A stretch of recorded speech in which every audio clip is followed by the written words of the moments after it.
ఈ నిమిష ప్రియ గారు జూలై 16న చనిపోతుంది అనేసి ప్రతి ఒక్కరు ఆశీర్వదులుకున్నారు. గవర్నమెంట్ కూడా చేతులు ఎత్తేసింది, మనం చేయాల్సిన ప్రయత్నం చేశాము అని.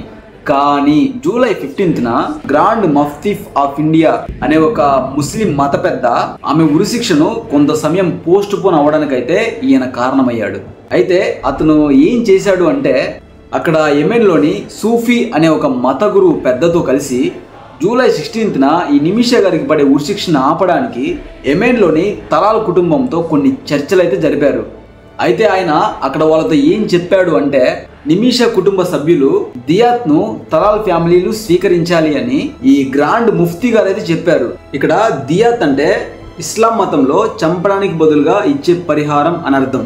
మరి ఆ పరిహారం ఇవ్వడానికి ఈ నిమిష ఫ్యామిలీ రెడీగా ఉంది. దానిని మీరు పెద్ద మనసుతో తన తప్పును మన్నించి మీరు స్వీకరించండి అని గ్రాండ్ ముఫ్తీ గారు కోరారు. అసలు దానిని యాక్సెప్ట్ చెయ్యాలా లేదా అనే దాని మీద ఇప్పుడు డిస్కషన్ జరుగుతుంది. ఈ విధంగా అయితే నిమిష గారి ఉరిశిక్షణ అయితే పోస్ట్ పోన్ చేశారు.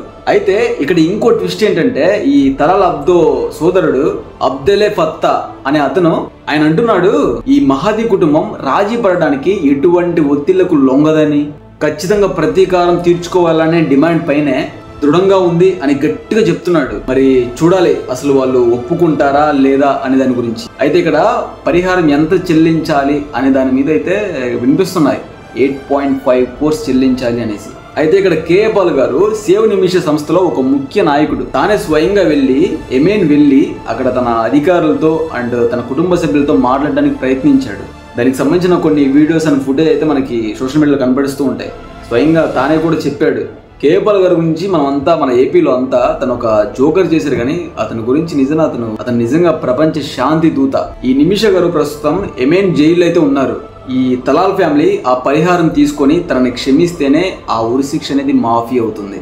ఇది 2025లో ఇంటర్నేషనల్ హ్యూమన్ రైట్స్ చర్చగా అయితే మారింది. తను తప్పు చేసింది కాబట్టి తప్పే, కానీ ఎంతవరకు దెబ్బతిన్న తర్వాత కూడా తట్టుకోలేక ఈ పరిస్థితికి వచ్చింది అనే కోణాన్ని కూడా మనం గుర్తుంచుకోవాలి. ఇంకోవైపు ఈ నిమిష గారు ఒక విక్టిమ్ కూడా, ఎందుకంటే తలాల్ బ్రతికున్నప్పుడు తను చాలా హింసించాడు. ఈ న్యాయం అనేది శిక్ష కోసం మాత్రమే కాదు, ఈ పరిష్కారం కోసం కూడా ఉండాలి. ఖచ్చితంగా మన దేశం తన వెంట నిలబడుతుంది, నిలబడాలి. దీనికి సంబంధించి మీ అభిప్రాయం ఏంటి? అసలు ఈ నిమిష ప్రియ గారిని అసలు క్షమించాలి అనేసి మీరు అనుకుంటున్నారా? కింద కామెంట్ బాక్స్లో మీ అభిప్రాయాన్ని తెలియజేయండి.